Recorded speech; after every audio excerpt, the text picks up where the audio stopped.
La résilience face aux addictions, que ce soit l'alcool, le tabac, les drogues, les écrans ou d'autres comportements compulsifs, les addictions touchent de nombreuses personnes et les conséquences peuvent être dévastatrices tant sur le plan individuel que familial. Aujourd'hui, nous n'allons pas simplement pointer du doigt les dangers des addictions. Nous allons explorer quelque chose de beaucoup plus puissant, la capacité humaine à surmonter les épreuves, à se reconstruire et à rebondir. Cette capacité, c'est la résilience. Dans cette vidéo, je m'adresse à vous tous, adolescents, qui vous posez des questions sur votre propre consommation ou celle de vos amis, les parents qui sont inquiets pour les enfants, les professionnels qui accompagnent les personnes en difficulté. Ensemble, nous allons essayer de mieux comprendre les mécanismes de l'addiction et surtout de découvrir des outils concrets pour développer la résilience et favoriser la construction personnelle. D'abord, il faut comprendre les mécanismes de l'addiction. L'addiction n'est pas qu'une question de volonté. C'est un processus complexe qui affecte le cerveau, en particulier le circuit de la récompense. Certaines substances agissent comme des leurres en procurant une sensation de plaisir intense mais éphémère qui pousse à la répétition. Comment distingue-t-on la simple consommation de la dépendance? Il est important de comprendre la différence entre une consommation occasionnelle et une véritable dépendance. La dépendance s'installe lorsque la substance devient indispensable pour fonctionner et que l'on présente un besoin irrésistible de consommer malgré les conséquences négatives. Nous allons maintenant aborder les différents types d'addictions. Les discussions ne se limitent pas aux drogues. Elles peuvent concerner l'alcool, le tabac, les jeux d'argent, les écrans, les réseaux sociaux, etc.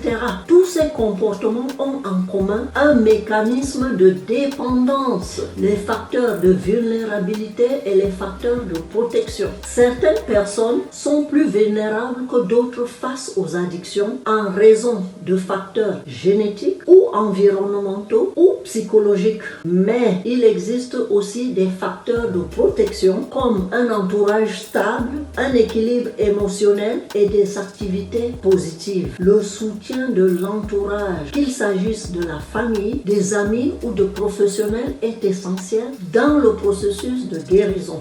La technique de résilience et de reconstruction personnelle. La résilience est la capacité à rebondir après une épreuve, à se reconstruire malgré les difficultés. C'est une force intérieure que nous possédons tous, mais que nous pouvons développer. Pour développer la résilience, il est essentiel d'identifier ses forces et ses ressources, à savoir quelles sont les choses que vous aimez faire, dans quoi êtes-vous doué, quelles sont les personnes sur qui vous pouvez compter. Il est important de développer des stratégies de coping. Comment gérez-vous le stress, les émotions difficiles? Quelles sont les activités qui vous font du bien? Se fixer des objectifs réalistes et atteignables. Se fixer des petits objectifs permet de progresser pas à pas et de retrouver confiance en soi. Cultiver des relations positives. Il est essentiel de s'entourer de personnes bienveillantes et encourageantes. C'est important de se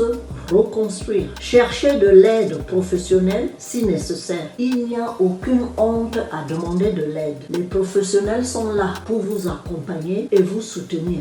La route vers la résilience n'est pas toujours facile, mais elle est possible. N'oubliez jamais que vous avez des ressources nécessaires pour surmonter les difficultés et vous reconstruire. N'hésitez pas à demander de l'aide, à partager de vos difficultés et vous entourer des personnes positives. Ensemble, nous pouvons lutter contre les addictions et construire un avenir meilleur.